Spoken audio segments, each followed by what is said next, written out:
따뜻한 물에 소금 한 꼬집에서 세 꼬집 타서 이거 마셔본 거 후기를 받은 게 4,000개가 넘어요. 갑자기 피부가 맑아지고 체중이 뱃살이든 어떤 팔뚝살이든 군살들이 많이 제거가 되고 마트에서 어떤 소금 고를지가 굉장히 고민스러우실 거예요. 비싼 소금을 드셔도 괜찮은데 제가 추천드리지 않는 이유는 성분표를 보시면 돼요. 효능이 떨어지거나 그런 거 없으니까. 제가 항상 권장드리는 건 두 가지. 부담 없이 사서 충분히 마셔주는 거. 저는 유튜브에서 다이어트 해커 이서울이라는 이름으로 건강 지식 알려드리고 있고요. 죽이고 다시 태어나라 라는 이름으로 책도 한 권 냈었던 삶에 도움되는 지식들 알려드리고 있는 이민규라고 합니다. 반갑습니다. 소금이 얼마나 중요한지, 사람에게 얼마나 많이 필요하고 잘 배출되는 미네랄인지 알고 계실 것 같은데, 권장하게 된 이유는 간단해요. 제 과거 모습을 아는 분들은 진짜 잘 아시겠지만 지금은 이렇게 좀 나름대로 건강한 모습처럼 보일 수 있어요. 근데 전에는 정말 안 좋았어요. 어떤 피부에 군살이 정말 많이 붙어 있고 볼에 5개씩 여드름이 막 나 있고 그런 몸 상태였는데, 그거를 해결해준 그 첫 번째 스텝이 소금이었어. 소금. 일반적으로 저염식이 좋다, 짜게 먹으면 안 좋다, 너무 흔한 클래식한 조언이죠. 짜게 먹으면 어떤 고혈압, 소금이 우리 몸에 들어오면은 삼투압이 발생해서 물을 끌어당기고 되게 그럴듯하죠. 저도 진짜 그렇게 생각했었고 실제로 저희 구독자분들께서도 그렇게 많이 알고 계셨어요. 근데 제가 그거를 짚어드린 이후로 후기를 받은 게 4,000개가 넘어요. 고혈압을 유발하고 우리 신장, 콩팥이라고 하죠. 이런 장기들을 손상시키는 건 사실 전혀 칼로리가 없는 소금이 범인이 아니라 뭐예요? 맞아요. 탄수화물 그리고 당분이죠. 저탄고지라는 식단을 아는 분들은 잘 아실 텐데 제 채널에서 항상 추구하는 건데, 탄수화물이 쪼개지면 당분이 되고 이렇게 결국 우리 입에서 달달하게 느껴지는 그 음식들이 몸에 들어왔을 때 신장을 망가뜨리게 되고 물을 많이 필요로 해요. 소화시키는데. 그리고 인슐린을 분비시키고 인슐린이 분비되는 과정에서 많은 양의 물이 소모되고 많은 양의 염증이 생기고 혈당이 높아지고 저염식을 하기 시작하면 굉장히 많은 문제들이 생겨 우리 몸에서. 왜? 소금이 없으면, 우리 몸에 나트륨이라는 전해질이 없으면 세포 막 형성이 되고 세포에서 세포로 에너지가 옮겨지고 미토콘드리아라는 우리 에너지 공장, 세포 친구들이 있어요. 우리 몸에는 진짜 수없이 많은 에너지를 만들어내는 그 미토콘드리아가 작동을 하려면 뭐가 필요하냐면 맞아요, 소금이에요. 소금. 그래서 위험하다, 제가 정말 저는 좋아하지 않는 말인데 위험하다라는 게 왜 안 좋아하냐면, 저는 20년 전 지식이라고 말씀드리기도 하는데 짜게 먹으면 위험하다라는 공포 유발 지식이라고 하죠. 공포 유발 지식을 저는 정말 좋아하지 않아요. 내가 진짜 줄여야 되는 게 뭔지, 내가 진짜 많이 먹어야 되는 게 뭔지를 잘 알고 계시면 대부분의 건강상의 문제들이 해결되기 시작하는데, 그중 대표적인 것 중 하나가 소금. 소금 짜게 먹지 마라 듣지 마시고요. 달게 먹지 마라, 이거는 들으시면 좋아요. 당분과 탄수화물, 그리고 과도한 양의 칼륨, 렌틸, 콩, 요즘 대두 그런 거 많이 붐이 있는 거 알고 있어요. 저도 잘 알고 있는데 우리 신장의 부담을 정말 많이 촉진시키고 생야채 이런 것들이 우리 몸에 들어오면 항영양소가 많아요. 렉틴, 피트산 같은 항영양소가 우리 몸에 들어왔을 때 신장이 안 좋아지는 것이지 소금을 먹었을 때 몸이 안 좋아지는 건 아니다. 한 구독자분께서 이야기해 주신 것 중 하나인데, 이 5년 동안 머리에서 브레인포그라고 하죠. 머리가 뿌옇게 어떤 생각을 하려고 해도 잘 생각이 안 나고 어떤 말을 하려고 하는데 그 단어가 안 떠오르고 그런 현상을 겪으셨던 구독자분이 계셨어요. 그분께서 겪고 계신 여러 가지 안 좋은 증상들이 머리가 빠지는 거, 그리고 브레인포그, 앞서 말씀드린 것처럼, 그리고 당뇨, 혈당이 높은 거, 그리고 혈압도 높으셨고 여러 가지 문제가 많았어요. 제 채널에서 많은 좋은 정보들을 알려드리고 있지만 가장 쉽게 진입장벽 없이 접근할 수 있는 게 소금물. 그래서 그거를 한번 시도를 해보셨대요. 어떤 의사 선생님들께서 저염식 해라, 그래야만 건강해진다라는 말씀을 듣고 그렇게 해오셨는데, 그거를 속는 셈 치고 이서울이라는 사람 한번 믿어보자 라는 생각으로 시도를 해보셨는데, 거짓말처럼 그 브레인포그, 그리고 혈당도 같이 낮아지고 혈압도 낮아진다. 아주 오래된 잘못된 상식을 비껴내고 이거 한번 내가 진짜 시도해보자, 따뜻한 물에 소금 한 꼬집에서 세 꼬집 타서 이거 마셔본 거, 이거 3일 하셨는데 그런 현상들이 없어졌다고 하셨어요. 저는 알려드린 거 없어요. 소금 드시면 좋다, 이거 말한 것 뿐이죠. 근데 더 대단한 건 누구예요? 그거를 받아들인 거, 어떤 고집을 비껴낸 거, 벗어낸 거, 그게 더 대단하신 거죠. 마트에서 어떤 소금 고를지가 굉장히 고민스러우실 거예요. 이게 소금이 비싼 것도 있고 되게 저렴한 것도 있고 하니까 제가 항상 권장드리는 건 두 가지예요. 두 가지. 히말라야 핑크솔트 그리고 천일염. 비싼 소금 많잖아요. 물론 그런 비싼 소금을 드셔도 괜찮은데 제가 추천드리지 않는 이유는 소금 먹어봐야겠다 라고 이 마트에 가서 소금 고르는데 막 소금이 막 100g에 막 몇만 원씩 해. 마음이 무겁잖아요. 내가 가볍게 시도해보고 효과를 보고 그러면 조금 더 좋은 거 먹어볼까? 그러면 조금 다양한 소금 먹어볼까? 이렇게 시도를 하시면 가장 좋은데, 시도하려고 하자마자 너무 많은 가격적인 부담이 되거나 돈을 많이 써야 돼. 그러면 마음이 안 가잖아요. 그렇기 때문에 저는 히말라야 핑크솔트 그리고 불순물을 제거한 천일염, 이 두 가지 가장 진입장벽도 적고 어떤 불순물이 많거나 미세 플라스틱이 많거나 잘 그러지 않거든요. 그래서 소금을 굳이 비싼 거를 드시는 것보다는 쉽게 구할 수 있는 거, 물 따뜻한 물 200ml에 소금 한 꼬집에서 세 꼬집, 그러니까 그람으로 따지면 0.5g에서 1.5g 정도 타서 드시면 돼요. 아침에 드시거나 수시로 드시거나 그렇게 해도 괜찮은데, 저는 운동을 많이 하기 때문에 땀을 많이 흘려요.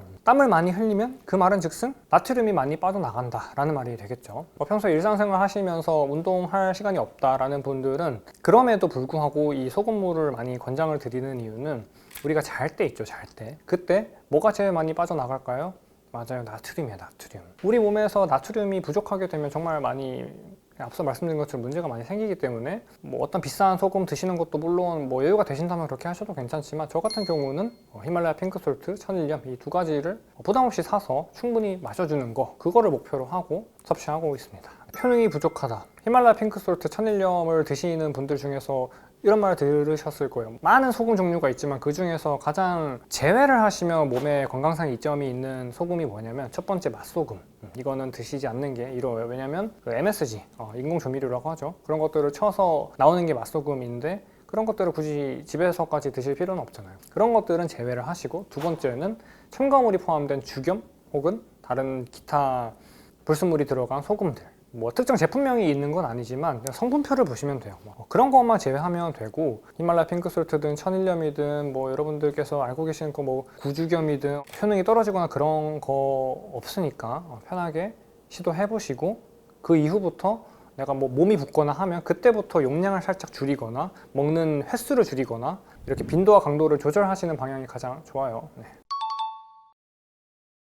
소금물 먹는 타이밍에 대해서 많이 궁금해 하실 거예요. 아침에 먹으면 좋나요? 아니면 저녁에 먹으면 좋나요? 가이드라인을 드리면 이래요. 소금물은 수시로 드시는 게 가장 좋아요. 수시로. 왜? 우리 땀이 나오는 거 아침에만 나왔다가 오후 일과 활동할 때는 안 나오거나 그러지 않죠? 땀은 수시로 배출되고 나트륨은 계속 몸 밖으로 빠져나가고 있어요. 그렇기 때문에 땀을 많이 흘렸다면 더 마셔주고, 땀을 안 흘렸다면 좀 덜 마셔주시거나 잠깐 쉬어주고, 이런 식으로 하시면 가장 좋고, 수시로 먹고 싶지 않은데요? 라는 분들이 있기 때문에 답변 드리면, 아침에 소금물을 마시면 가장 좋은 이유 두 가지로 답변을 드릴게요. 아침에 소금물이 필요한 분들은 어떤 분들이냐면, 아침 식사를 가볍게 하고 아침을 조금 천천히 슬로우 스타트 하고 싶어 라는 분들은 따뜻한 소금물 한 잔 타서 드시면 속이 데워지고, 가장 많이 후기 남겨주시는 것 중 하나가 변비가 개선됐다라는 후기예요. 변비.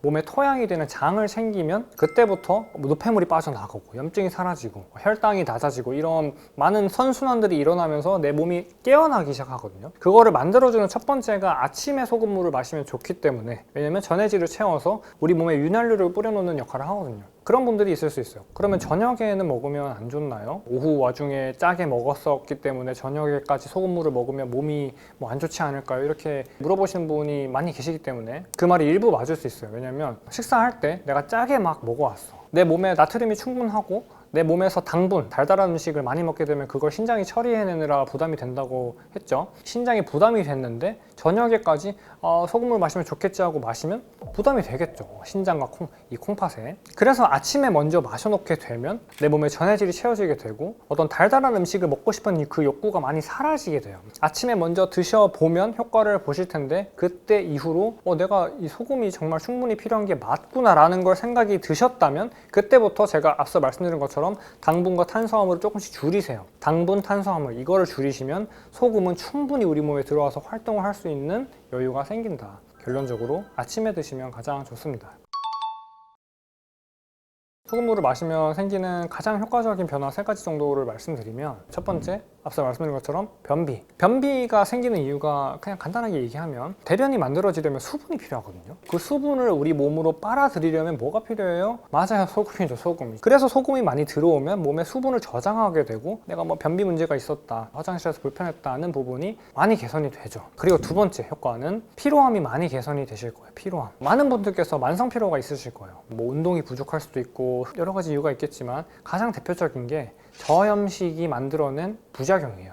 세포가 활동하고 미토콘드리아라는 우리 에너지를 만들어내는 공장, 그 미토콘드리아가 활동하고 에너지를 계속 활발하게 만들어내려면 소금이 필요해요. 소금. 필수적인 미네랄 4가지 있죠. 칼륨, 나트륨, 칼슘, 마그네슘. 이 4가지 중에서 가장 많이 소비되고 가장 많이 빠져나가는 게 나트륨이다. 충분히 채워 넣어주시면 그냥 사람이 활기차지는 거예요. 쉽게 말해서. 마지막 3번째, 체중 감량하시는데 굉장히 효과적이에요. 40, 50대 여자분들께서는 이 내용을 정말 주의 깊게 들으셨으면 해요. 저염식에 관한 많은 오해를 가지고 있는 가장 대표적인 연령대가 40, 50대라서 그래요. 근데 소금을 충분히 드시게 되는 이후로부터 처음에는 좀 걱정스럽고 하시겠지만 갑자기 피부가 맑아지고 그와 동시에 체중이, 군살 있죠, 군살? 뱃살이든 어떤 팔뚝살이든 그런 분들 군살들이 많이 제거가 되고 노폐물을 우리 땀을 통해서 그리고 대변을 통해서 소변을 통해서 잘 빠져나가요. 앞서 말씀드린 것처럼 그 노폐물들을 배출해내려면 소금이 필요하기 때문이에요. 더 자세히 어떻게 하면 좋을지 알고 싶은 분은 제 채널에 오시면 됩니다. 소금물과 함께 먹으면 배가 되는 음식, 조금 질문을 수정해보면 소금물이랑 어떤 음식을 같이 먹을 필요는 없어요. 근데 다시 말하면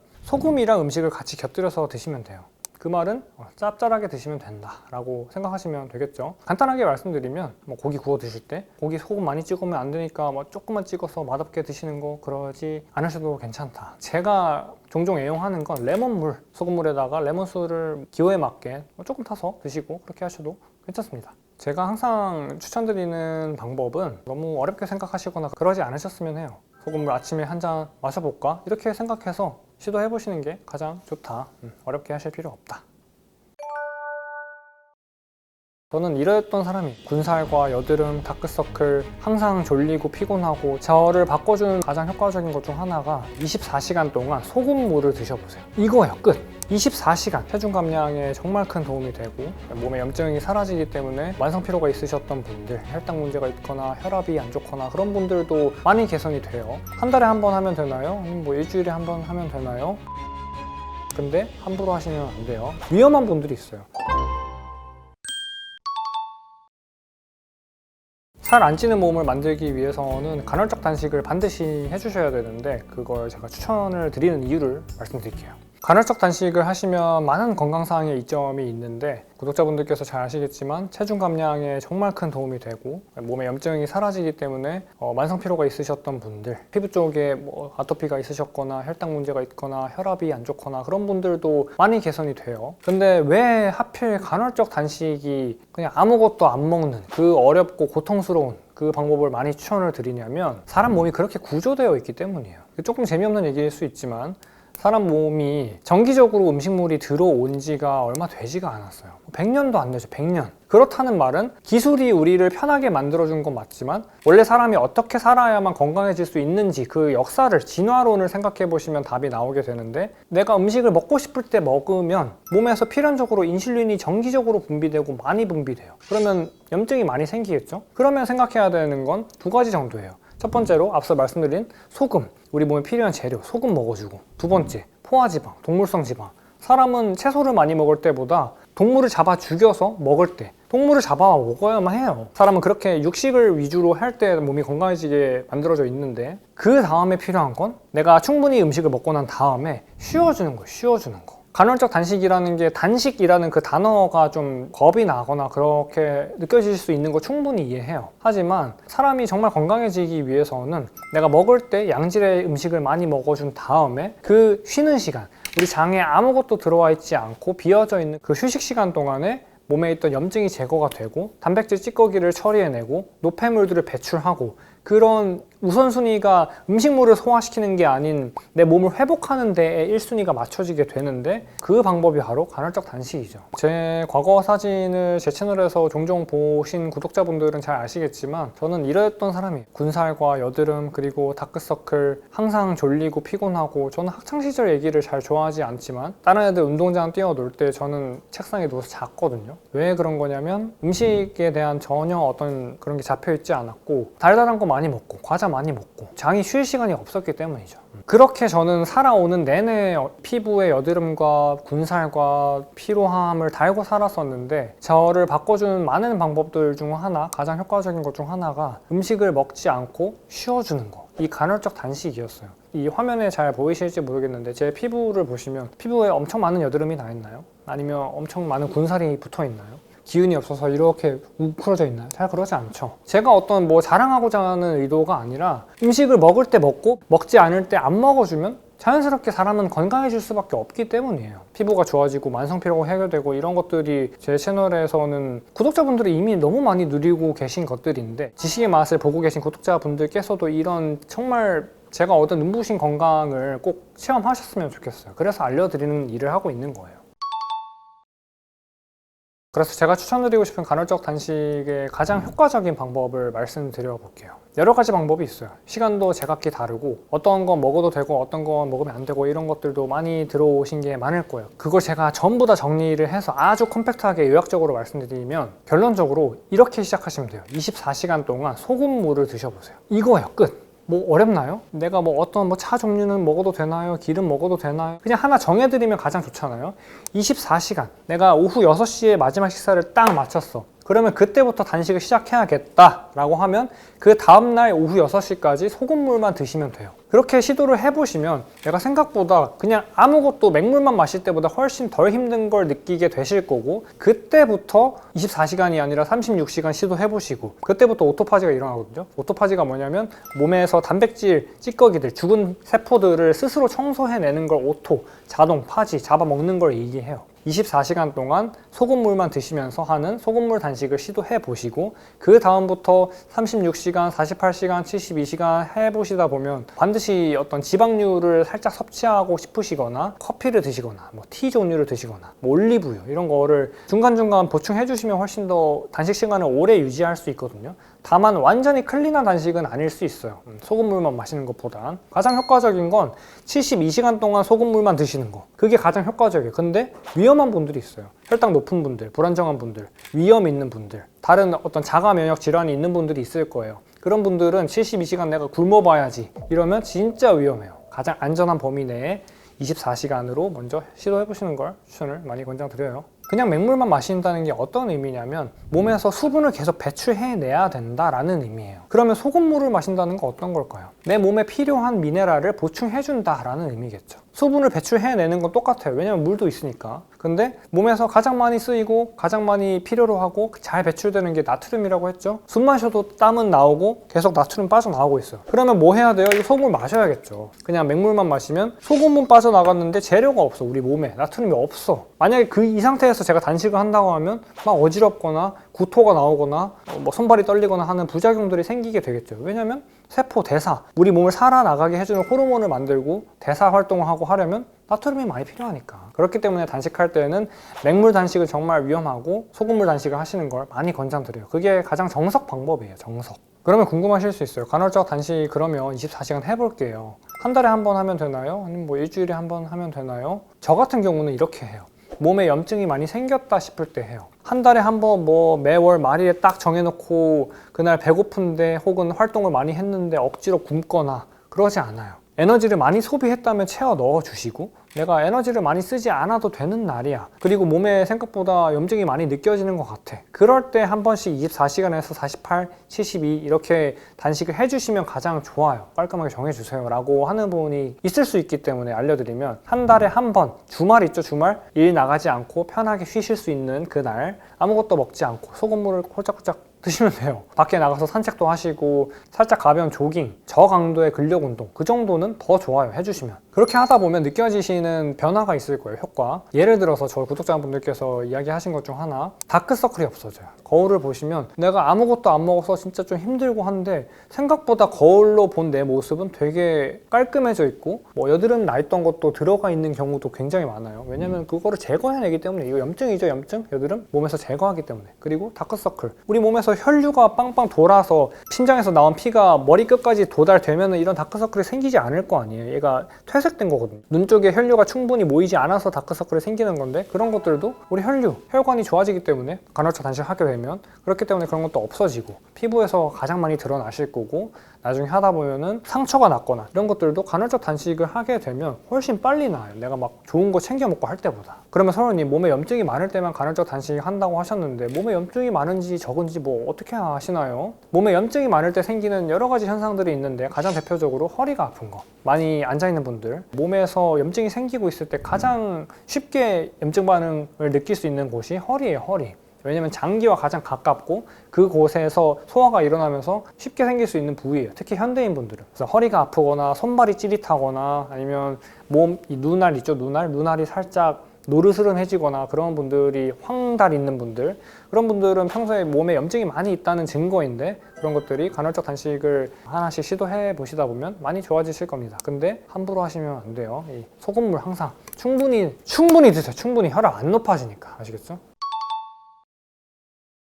저는 간헐적 단식을 그렇게 자주 하고 싶진 않은데 평소에 그래도 좀 자주 먹어주면 좋은 다이어트 식품이 있나요? 소금도 좋고 버터도 좋고 고기도 좋고 좋죠. 이거는 근간으로 가져가시면 가장 좋고 거기에 더불어서 올리브유를 수시로 드시면 정말 좋아요. 올리브유 불포화지방산이죠. 불포화지방산인데 갑자기 왜 또 포화지방 좋다고 하다가 올리브유 추천하나요? 이렇게 궁금해 하실 수 있어요. 컴팩트하게 말씀드리면 올리브유에도 포화지방이 어느 정도는 섞여 있어요. 그 비율에 따라서 다른 것일 뿐이지 포화지방에는 포화지방만 엄청 많이 들어있고 그런 게 아니거든요. 결국 여러분들께서 건강해지기 위해서는 식습관을 바꾸셔야 하고 그러기 위해서는 저탄수화물 고지방식이를 하시면 가장 효과적이고 빠른데 그 중에서 포화지방을 기본적으로 식단에서 많이 가져가 주시되 불포화지방산 함량이 높은 올리브유, 코코넛 오일, 아보카도 이런 것들 중에서도 가장 대중적으로 알려져 있는 올리브유를 밥 같은 거에 올리브유 뿌려 먹어도 맛있거든요. 아니면 뭐 생선, 아니면 뭐 샐러드,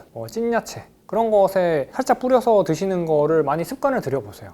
양질의 기름을 몸에 많이 넣어주겠다라는 생각으로 식단을 계속 구성하시다 보면 정말 몸에서 윤기가 돌기 시작해요. 피부, 특히 피부 쪽. 수단과 방법을 가리지 않고 양질의 지방을 많이 드셔주시면 가장 좋아요. 그 중에서도 저는 올리브유를 음식에 많이 섞어 먹기도 하고 그냥 퍼 먹기도 하고 그렇게 하고 있습니다. 그렇게 하면 체중 감량하시거나 어떤 피부 쪽 문제든 뭐 혈당 문제든 혈압 문제든 그런 것들이 많이 좋아지실 거예요. 전국에 있는 병원들을 다 돌면서 제가 스스로 공부해서 알아낸 건 다른 버터류도 많이 추천드리고 하는데 체중 감량을 하시거나 건강상 이점을 보고 싶으시거나 하는 모든 어떤 목적이 있으시던 간에 버터들 중에서도 혈당 스파이크를 방지하는 효과도 있고 피부가 깨끗해지고 만성피로가 사라지고 체중 감량하시는데 되게 쉬워지는 효과를 누리게 돼요. 구체적으로 언제 어떻게 얼마나 먹어야 되나요? 요리할 때 그러면 버터 많이 넣어서 해도 되나요? 다이어트 할 때 고기를 많이 드셔야 된다. 뭐 대신에? 채소 대신에. 제가 고기 외에 기버터도 많이 추천을 드려요. 이 버터, 동물성 지방을 완전히 모아놓은 그리고 다른 버터류도 많이 추천드리고 하는데 그 이유가 뭔지부터 말씀드리면 버터류는 단백질이 많이 없죠. 그 붉은 육류들은 단백질이 많이 포함되어 있죠. 왜냐면 육고기니까. 그런데 그 육고기를 드시다가 이 속이 불편한 경우가 가끔 생겨요. 왜냐면 단백질 대사가 떨어지는 분들 같은 경우에는 단백질을 많이 먹게 되거나 하면 속이 불편해져요. 이 단백질을 소화하는 효소가 따로 있고 지방을 소화하는 효소가 따로 있고 탄수화물 소화하는 효소가 다 따로 있거든요. 우리 몸에서. 평소에 단백질을 많이 안 먹어왔고 특히 고기 단백질, 소화시키기 어려운 단백질 분해 소화 효소가 잘 나오지 않는 상태야. 그런 분들은 어떻게 해야 돼요? 단백질을 조금 줄이고 지방 함량이 높은 부위들을 많이 드셔주시면 되죠. 뭐 예를 들어서 소고기에서는 우삼겹, 돼지고기에서는 삼겹살 그렇게 드시면 되는데 내가 고기류를 먹으면 속이 불편해. 그런 분들께서는 양질의 지방만 따로 빼놓은 버터류를 드셔주시면 굉장히 효과를 많이 봐요. 그 버터들 중에서도 기버터, 일반 버터 있잖아요. 그 버터에서 유당, 우리 몸에서 당분 역할을 하는 좋지 못한 우리 몸에 해로운 유당이라는 거를 완전히 다 날려보내고 이 버터에도 소량의 단백질이 있어요. 그 카제인 단백질 같은 것들도 전부 다 제거를 해낸 게 완전히 순수 100% 정제 버터, 기버터이거든요. 내가 그냥 버터를 먹었는데 뭐 유당 불내증이 있거나 뭐 카제인, 우유 같은 거에 알러지가 있어. 그런 분들은 기버터를 권장드리면 대부분 속 편해 하시고 건강상의 이점을 많이 누리시기 때문에 기버터를 많이 권장드리는 편이에요. 기버터 구체적으로 언제 어떻게 얼마나 먹어야 되나요? 배 고플 때마다 수시로 드셔주시면 돼요. 이 지방이 어떤 물질인지 이해를 하시면 정말 앞으로 살아나가시는 데 있어서 건강에 문제가 생기거나 그러지 않으실 텐데 탄수화물, 단백질, 지방 여러분들 잘 알고 계시는 거 있죠? 거기에서 인슐린 분비를 가장 덜 시키고 혈당을 덜 자극하는 게 맞아요. 지방이에요. 지방.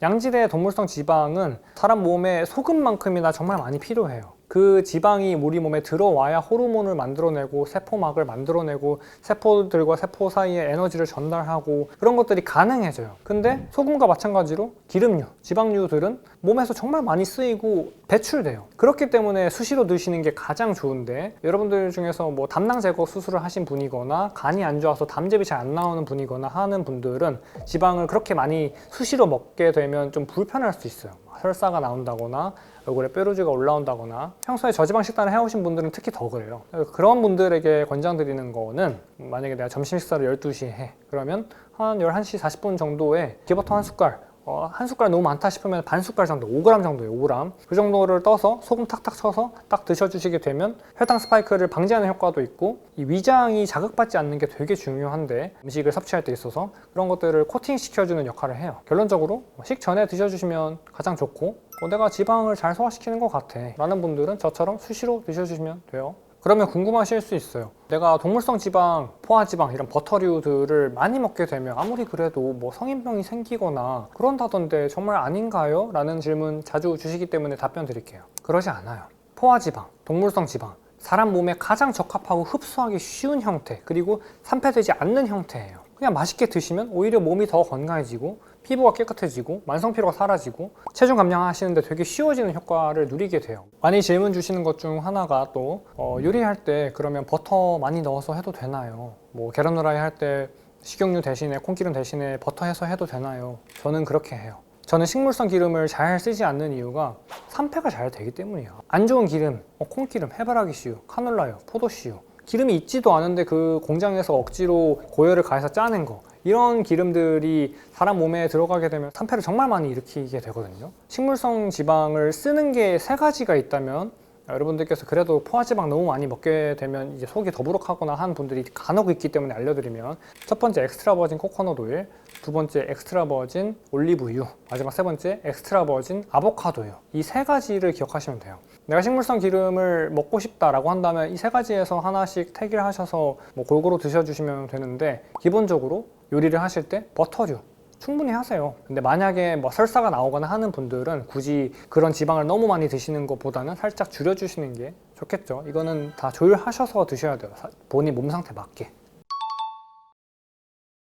여러분들께서 많이 알고 계신 것 중 하나가, 내가 칼로리가 몸에 많이 들어오면 그 칼로리가 쌓여서 잉여 칼로리가 되면 그걸 체지방으로 저장한다. 그래서 칼로리가 높은 지방을 먹으면 몸에 살이 되고 뭐 몸에 살이 디룩디룩 찐다 이야기하는 몇몇 소수의 권위자분들, 그리고 잘못된 언론 보도가 많이 있을 거예요. 근데 그런 것들을 바로잡는 게 제가 하고 있는 일이에요. 다이어트 할 때 채소보다 고기가 몸에 더 좋은 이유가 뭐예요? 몸에 염증이 생기지 않기 때문이에요. 몸에 염증이 언제 생길까요? 가장 대표적으로 혈당이 올라갈 때죠. 혈당이 언제 올라갈까요? 탄수화물, 당분이 들어오면 그것들을 몸에서 인슐린을 분비시켜서 소화시키려고 많이 애를 쓰다 보면 혈당이 올라가고 몸에 염증이 생기고 이런 과정들을 겪게 되면서 그때부터 체지방으로 저장이 되는 거예요. 고기는 어때요? 고기. 동물성 지방은 포화지방이기 때문에 몸에 해롭다. 왜냐하면 혈관에 낀다. 고지혈증을 유발한다. 많이 이야기를 들어오셨을 건데, 고기를 먹을 때 죄책감을 가져야만 했어요. 근데 저는 이상한 거예요. 죄책감을 가지면서도 많이 먹었어요. 그냥 맛있으니까. 먹을 때마다 나는 이상하게 더 기운이 나고 피로가 없어지고, 뭐 여드름이 나던 것도 생채소, 야채 샐러드 그런 거 있죠? 그런 거 먹을 때보다 덜 피곤하고 한 것 같은데 왜 고기가 안 좋을까? 그냥 의구심만 품고 살았었는데,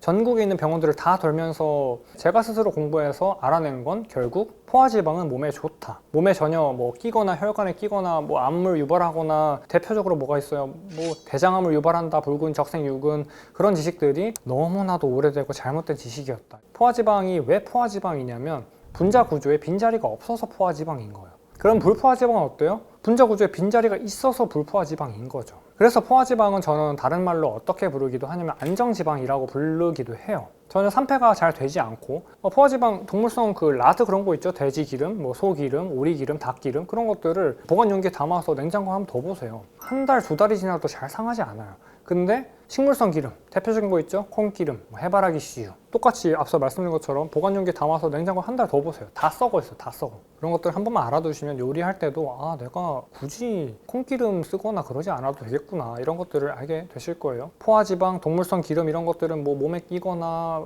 혈관에 끼거나 고지혈증을 유발하거나 전혀 성인병 유발하거나 그러지 않는다. 체중 감량하고 근육 만들고 그러려면 구체적으로 어떤 고기를 먹어야 되나요? 뭐 고기 종류 많잖아요. 닭고기, 오리고기, 소고기, 양고기, 돼지고기 많이 있잖아요. 그렇죠? 저는 가장 많이 권장드리는 건 소고기예요. 소고기. 소고기가 우리 사람 몸에 가장 흡수가 잘 되고 소화하는 데 있어서 불편함을 덜 유발하는 음식이에요. 왜 그런 거냐면 히스타민이라는 우리 몸에 들어와서 알러지 반응을 일으켜내는 물질이 소고기에 가장 적어요. 근데 돼지고기 같은 경우는 안 맞는 분들이 꽤 있으실 거예요. 돼지고기에 히스타민이 가장 잘 생길 수 있는 구조이기 때문이에요. 다만 저는 여기서 꼭 말씀드리고 싶은 건 그러면 나는 평생 소고기만 먹어야겠다 뭐 이렇게 생각하시는 것보다 결국 제가 그리고 제 채널에서 항상 권장드리는 식단을 유지하는 방법은 다양하게 먹어야 되거든요. 내가 소고기가 좋다고 해서 소고기만 계속 먹어. 그러면 그게 유지가 될까요? 저는 소고기, 오리고기, 닭고기, 양고기, 돼지고기 그리고 나중에 더 나아가면은 결국 해산물도 정말 많이 먹게 되실 건데 그 단백질 함량 높은 거 그러려면 내가 먹는 재미가 있어야 돼. 먹는 재미. 소고기가 몸에 좋기 때문에 얘를 우리 몸에 넣어가지고 에너지 채워 넣는 용도가 아니라 우리 식사 시간이 가장 즐거워야 하고 식사하는 시간을 정말 소중히 여길 때부터 내가 먹는 음식이 나를 회복시켜주고 나를 살게 만들어주는구나 이걸 느끼실 수 있을 거예요. 그러려면 어떻게 해야 돼요? 먹는 재미가 있어야 되고 다양하게 먹으실 줄 알아야 되고 소고기 먹다가 질려. 그럼 돼지고기 드셔보세요 한번. 근데 먹었는데 속이 불편해? 그럼 닭고기 드셔보세요. 이런 식으로 여러 가지 고기를 많이 드시는 게 결국 체중 감량을 하시거나 근육을 만드시거나 하는데 가장 도움이 크실 거예요. 가장 대표적인 오류 있죠.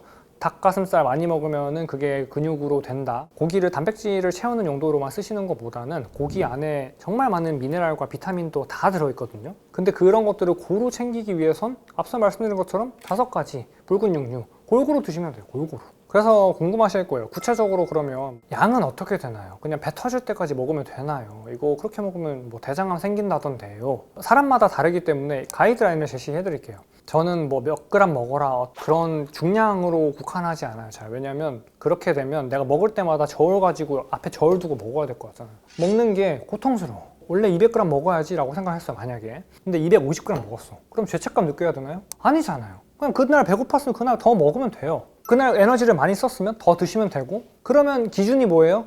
내가 얼마나 먹고 싶은지 내 식욕 먹었을 때 충분히 배가 부른 것 같아. 뭐 500g 먹었어야 됐는데 오늘 배가 불러서 400g 밖에 못 먹었어. 거기서 끝내시면 되잖아요. 그렇기 때문에 가장 중요시 여기셔야 되는 거는 체중 감량을 하시거나 어떤 건강상의 이점을 보고 싶으시거나 하는 모든 어떤 목적이 있으시던 간에 내 몸에 어떤 감각이 있는지 먹었을 때 어떤 기분이 드는지 배가 부른지 안 부른지 포만감이 있는지 그게 가장 중요하고 어떤 중량이나 뭐 언제 먹어야 되거나 그런 거 너무 신경 쓰는 것보다 저는 배고프면 그냥 먹어요. 근데 조금 염두에 두셔야 되는 건 잠을 잘 자는 게 굉장히 중요하거든요. 체중 감량하고 근육을 붙이는 데 있어서. 그렇기 때문에 너무 늦은 시간에 먹는 것만 살짝 피해 주시면 돼요. 가이드라인 드리면 오후 6시 그 전에 가능하면 드시면 좋고 퇴근하셔서 뭐 집에 돌아오셨는데 오후 8시야 그러면 그때 가능한 천천히 꼭꼭 씹어서 드셔주시되 잠자는 시간을 최소 3시간 뒤 11시에서 12시 정도로 맞춰주시면 돼요. 그때까지 내 몸이 소화시킬 수 있도록 잠을 잘 잘 수 있도록 내가 먹은 음식에서 몸이 처리해내는 그 과정에서 염증이 생기고 결국 이런 것들을 바로잡고 내 몸을 건강하게 만들기 위해서는 소금물로 아침 식사를 먼저 간단하게 해주세요. 에너지를 많이 쓰는 분들이 있을 거예요. 바로 출근을 하셔야 된다거나 제가 추천드리는 건 등을 소금 탁탁 쳐서 2~3숟갈 몸에 염증이 안 생기게 되고 군살이 빠지거나 만성피로가 해결되거나 혈당 문제가 조절이 돼서 그래서 저는 저의 몸을 고쳤거든요. 이런 것들을 일부 사람만 누리기 아깝잖아요. 저는 이걸 경험했고 여러분들한테 알려드리는 거예요. 그러면 선택하시는 건 여러분이에요. 그래서 많이 물어봐 주시는 것 중 하나가 그러면 서울님 뭐 드시는데요? 실제로 아침, 점심, 저녁 어떻게 드시는데요? 많이 물어봐 주셔서 답변 먼저 드리면 아침, 점심, 저녁 그리고 간식 이렇게 쪼개서 컴팩트하게 말씀드릴게요. 일단 첫 번째로 먼저 깔아둬야 될 것은 정해져 있지 않아요. 이거를 먼저 알아두셔야 돼요. 내가 에너지를 많이 쓰는 날이야. 그러면은 저는 2끼에서 3끼, 많게는 4끼까지도 먹어요. 근데 에너지를 많이 안 썼어. 뭐 오늘 주말이라서 그냥 집에서 편하게 누워서 쉬고 산책만 했어. 그러면 한 끼를 먹기도 하고 앞서 말씀드린 것처럼 간헐적 단식 안 먹기도 해요. 이거를 먼저 알아두신 뒤에 이거를 알아두시지 않으면 계속 제가 뭐 하루에 3끼 먹는데 그거를 계속 먹는 경우가 생기기 때문에 그래서 말씀드린 거예요. 먼저 아침 뭘까요? 아실 거예요. 제 구독자분들은 잘 아실 텐데 소금물. 소금물로 아침 식사를 먼저 간단하게 해주세요. 따뜻한 물에 소금 타서 드셔주신 뒤에, 근데 그게 아침 식사가 되는 경우도 있고 그냥 그걸로 아침 식사를 끝내는 경우도 있는데, 여기서 에너지를 많이 쓰는 분들이 있을 거예요. 예를 들어서 뭐 바로 출근을 하셔야 된다거나 육체 노동을 많이 하시는 분들, 고강도의 운동을 하셔야 되는 분들, 신체 활동하는 분들은 제가 추천드리는 건 아침에는 너무 바로 붉은 육류를 구워서 드시거나 어떤 무겁게 드시는 것보다는 기버터 혹은 발효버터 등을 소금 탁탁 쳐서 2~3숟갈 해산물류, 예를 들어서 이면수 그런 거 있죠. 이면수 구이, 고등어, 여러 가지 알고 계신 구이 종류가 있을 거예요. 생선류 그런 것들을 볶아서 가볍게 드셔주시면 가장 효과적으로 아침을 가볍게 시작할 수 있어요. 바로 포화지방 함량이 높은 붉은 육류를 드시는 것보다는 그런 식단을 많이 추천드리는 편이에요. 그리고 가능하다면 회 종류 있죠. 회, 초밥이 될 수도 있고 그냥 사시미 종류, 회 종류가 될 수도 있고 한데, 그렇게 아침을 드셔주시는 것도 굉장히 좋아요. 그러면 궁금하실 거예요. 그럼 밥은 안 먹나요? 뭐 공깃밥 안 먹나요? 궁금하실 수 있는데, 가능하면 잘 권장드리진 않아요. 왜냐면 저탄수화물을 하기 위해선 필연적으로 쌀밥류, 현미밥, 면류, 특히 밀가루 있죠. 밀가루, 그 류들은 정말 피해 주시면 가장 좋은데, 가능하면 아침부터 탄수화물을 넣어서 혈당을 팍 올려서 오후 시간을 아주 혈당 스파이크 때문에 힘들게 만들지 않으려고 저는 많이 노력하고 있거든요. 아침에는 탄수화물 종류를 가능하면 먹지 않고 초밥을 먹는다 하면 아주 소량 드셔주시는 거, 그 정도는 괜찮을 수 있어요. 그리고 두 번째, 점심 뭐 먹냐? 붉은 육류, 포화지방 함량이 높은 동물성 고기, 동물성 지방, 다른 여타 고기류면 다 괜찮아요. 뭐 내가 적색육은 좀 잘 안 맞아요. 그런 분들은 해산물류로 많이 시도를 해보세요. 단백질을 채워 넣으실 때 콩 드시는 것보다, 콩 많이 권장 안 드리는 식품인데, 콩으로 단백질 채우시는 것보다 해산물류, 고등어, 이면수, 또 연어회, 저는 연어회를 정말 많이 먹는데 연어회, 광어회, 뭐 숭어, 회 종류 다 괜찮으니까 그렇게 가볍게 시도해 보시되, 내가 진짜 든든하게 먹고 싶어 하면 돼지고기 구워서 드셔도 괜찮고, 돼지국밥, 소머리 국밥, 소, 돼지, 양, 오리 닭 그냥 다 괜찮으니까 골고루 고기류를 주로 많이 드셔주셔서 에너지를 확 채워 넣어주시는 걸 많이 권장을 드려요. 그때 쌀밥을 소량 먹고 싶으시다 하면은 한 공기라고 하는 게 한 200g에서 250g 되잖아요. 그거에서 3분의 1만 한번 커트를 조금씩 해보세요. 140g 정도로 줄여보고, 그렇게 하는 식으로 쌀밥을 먹는다고 하더라도 조금 저탄수화물로 시도를 해보시고, 어려워 내가 진짜 밥 없으면 못 살겠어 그런 분들께서는 조금씩 쌀을 비중을 조금씩 한 10% 정도만 조금씩 낮춰보다 보면은 많이 적응을 하실 수 있을 거예요. 그렇게 해서 점심은 고기류를 많이 드셔주시고, 가능하면 야채류도 조금씩 섞어주면 좋아요. 십자가 채소, 브로콜리, 뭐 양배추, 뭐 청경채 그런 거 있죠. 그런 것들을 쪄서 찐야채로 항상. 그리고 저녁 어떻게 먹냐? 저녁이 저는 좀 되게 중요하다고 생각하는 게, 저녁 식사와 수면이 맞닿아 있어요. 그렇죠? 내가 저녁 식사를 너무 무겁게 헤비하게 하고 나면 잠 잘 때 어려워요. 왜냐면 우리 장이 비워져 있어야만 멜라토닌이 잘 나오게 되거든요. 멜라토닌 뭐예요? 우리 수면을 도와주는 호르몬이죠. 근데 장이 비워져 있지 않고 소화시킬 게 엄청 많아, 저녁을 많이 먹어서 멜라토닌이 나오지 않게 되고 잠을 잘 못 자게 되고, 그럼 자연스럽게 체중 감량이 안 되고 만성피로 다시 생기고 악순환 반복이죠. 그렇기 때문에 그럼 뭐 먹나요? 해산물류 혹은 가벼운 과일, 탄수화물은 저녁에 드시면 가장 좋아요. 왜 그런 거냐면, 탄수화물이 우리 몸에 살짝 들어오게 되면 멜라토닌 호르몬을 합성하는 데 쓰여요. 그래서 아예 무탄수로 가시는 건 몸에 좋지 않아요. 그래서 저탄고지라고 하는 게, 무탄고지가 아니라 저탄고지라고 하는 게, 탄수화물을 어느 정도 넣어주시면 가장 좋은데 최적의 타이밍은 저녁 식사할 때다. 이걸 알아두시면 내가 과일 먹고 싶을 때도 점심에 먹는 것보다 저녁에 먹는 게 훨씬 좋겠죠. 식사하시면서 혹은 식사하신 후에 바나나나 베리류 그런 거 있죠. 딸기나 뭐 블루베리 그런 것들 식사에 같이 곁들여서 드셔주셔도 괜찮아요. 그리고 마지막, 간식. 가능하면 드시지 않는 게 가장 좋아요. 내가 건강해지고 싶은 게 1순위이고 현재 가지고 계신 어떤 질환이 있거나 하다면, 왜냐면 인슐린을 덜 분비시키는 게 가장 어떤 내가 치료를 하거나 다이어트를 하시거나 그런 것에 있어서 첫 출발점이거든요. 1단계. 간식을 넣게 되는 순간부터 인슐린이 쉬려고 할 때쯤 간식이 계속 들어와서 계속 분비돼요, 인슐린이. 그러면 몸에 염증이 생기고 그런 악순환이 반복되는 건데, 가능하면 드시지 않는 게 가장 좋지만, 만약 드시게 된다면 제가 권장드리는 건 코코넛 밀크. 코코넛 밀크 50ml에다가 물을 50ml 1:1 비율로 희석해서 섞어주신 뒤에 앞서 말씀드린 블루베리류, 뭐 과일류, 대체당 알룰로스나 스테비아, 자일리톨, 나한과 그런 것들을 코코넛 밀크에다가 넣어서 소량 넣어서 달달하게 드시고 싶다면 넣거나 아니면 유기농 바나나, 유기농 냉동 바나나 같은 것들을 넣어서 갈아서 드셔주시는 게 가장 많이 권장드려요. 속이 편하고 코코넛 밀크에만 들어있는 그 MCT, 중세지방산은 우리 몸에서 정말 효율적인 에너지원이 되거든요. 바로바로 쓸 수 있는 포화지방. 내가 뭐 베이커리도 한번 해볼까 싶으면 빵을 직접 아몬드 가루나 코코넛 가루로 만들어 드시기도 하고 하면 좋아요. 저는 그렇게 하고 있거든요. 밖에서 어떤 사온 과자류 그런 거 있잖아요. 뭐 감자칩이든 달달한 거든 그런 것들을 그게 정말 많이 몸에 안 좋아요. 그래서 직접 만들어 드시는 게 가장 좋다. 코코넛 밀크의 성분을 보시면 아시겠지만 기타 첨가물 많이 들어간 거 제외예요. 당분 많이 들어간 거 제외. 100% 코코넛 밀크를 보시면 포화지방 100% 거의 그 정도 수준이에요. 당분 거의 한 1g 혹은 2g 첨가되지 않은 거. 원래 코코넛이 가지고 있는 그 당분이에요. 자연당. 간식을 먹는 이유가 뭐예요? 내가 밥을 먹었는데 막 입이 심심하고 좀 헛헛해.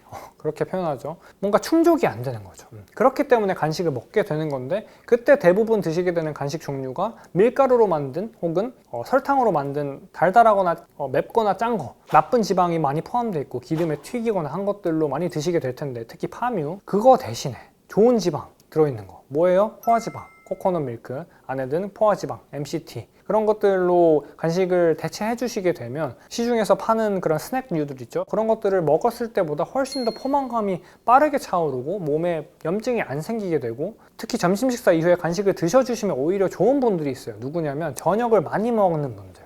저녁을 많이 먹게 되면 말씀드린 것처럼 잠에 방해가 되죠. 그렇기 때문에 저녁 식사의 양을 먼저 간식으로 채워 넣어주시면 저녁 식사의 양도 조절하실 수 있게 되고 간식으로도 뭐 나쁜 걸 먹은 게 아니라 좋은 지방이 많이 들어있는 코코넛 밀크를 드셔주시면 혈당을 불안정하게 하거나 식욕이 불안정하거나 그런 특히 여자분들에게 많이 도움이 되실 거예요. 그래서 이번 영상에서 제가 꼭 말씀드리고 싶은 건 까다로워 보일 수 있는 영양 지식들, 음식 지식들, 의학 지식들 이런 것들을 다이어트 해커 이서울이란 채널을 통해서 정말 많은 욕을 먹어가기도 하고 악플을 받으면서도 알려드리는 이유는 저는 어떤 사람이었냐면 이 책의 서두에서부터 말씀드린 내용인데 저는 우울증이 7살 때부터 있었어요. 우울증이라는 게 생각했을 땐 어떤 힘든 일이 있거나 아니면 뭐 빚이 엄청 많이 쌓였거나 그렇게 해서 내가 감당할 수 없을 것 같은 일이 닥쳤을 때 생길 것 같고 그렇게 생각이 되잖아요. 근데 저는 7살 때부터 있었어요. 소아 우울증이라고 하죠. 뭐 빚이 20억씩 있었냐? 그렇게 생각하면 아니에요. 그냥 세상 모르는 천진난만한 애였고 뛰어다니기 좋아하는 애였는데 운동장 뛰어다니기 좋아하는 애가 어느 순간부터 갑자기 책상 앞에 앉아서 자고 그냥 엄마만 만나면 울고 뭐 이유를 몰랐죠. 저 어린애니까. 지금 돌이켜서 생각을 해보니까 그 당시에 먹던 음식들의 문제가 있었다는 걸 지금에서야 알게 된 거예요. 이건 비단 우울증의 문제만이 아니에요. 여러분들께서 뭐 당뇨가 있으시든 정신질환이 있으시든 조울증이 있으시든 혈당이든 혈압이든 피부 쪽 아토피 문제든 다 마찬가지예요. 결국 대사질환이거든요. 내가 먹은 음식에서 몸이 처리해내는 그 과정에서 염증이 생기고 안 좋은 물질들을 잘 배출해내지 못하기 때문에 어릴 때부터 질환이 생기는 분도 있고 건강했었는데 나중에 성인 돼서 생기는 분도 있고 한 것인데 결국 이런 것들을 바로잡고 내 몸을 건강하게 만들기 위해서는 어떤 의약품을 먹거나 처방받아서 먹거나 하는 것도 물론 사람에 따라서 괜찮을 수 있어요. 근데 제가 권장드리지 않는 이유는 근본적인 치료법이 되지 못하기 때문이에요. 내가 평소에 많게는 하루 3끼, 적게는 하루 1끼 먹는 가장 많이 몸으로 들어오는 게 음식이잖아요. 음식. 근데 의약품 한 알 혹은 2알 먹어서 내가 어떤 문제가 있었어. 근데 그게 해결되리라 생각하는 게 물론 처음에는 그럴 수 있죠. 왜냐하면 권위를 가지신 분들이 이게 가장 효과적입니다 라고 이야기를 하니까. 근데 결국 파고 하다 보면 결론적으로 제 끝단에 누가 있을 거냐면 이서울이라는 사람이 있을 건데 그 사람이 알려주는 게 결국 음식을 바꾸셔야 된다, 식습관을 고치셔야 된다라는 내용일 텐데 그 중에서도 가장 효과적인 방법들이 오늘 말씀드린 이런 내용들이에요. 소금 많이 충분히 드시고 포화지방 충분히 드시고 가끔 굶어주시고 간헐적 단식. 그래서 저는 저의 몸을 고쳤거든요. 저는 제가 엄청 대단한 사람이다 라고 말하려는 게 아니에요. 전혀. 근데 이런 거를 알려드림으로써 저의 구독자분들께서는 정말 많이 건강해지고 본인의 따님, 뭐 아드님이시건 부모님이시건 나이가 지긋하신 부모님이시건 알려드리다 보니까 가족 전체가 다 건강해지셔서 막 여행 갈 때도 전혀 부담이 없으시대요. 이런 것들을 일부 사람만 누리기 아깝잖아요. 저는 이걸 경험했고 여러분들한테 알려드리는 거예요. 그러면 선택하시는 건 여러분이에요. 정확하게 말씀드리는 건 이런 지식들은 여러분들의 삶에 녹이셔서 조금만 실천하시면 바로 효과를 보실 수 있는 것들이에요. 소금물 어렵나요?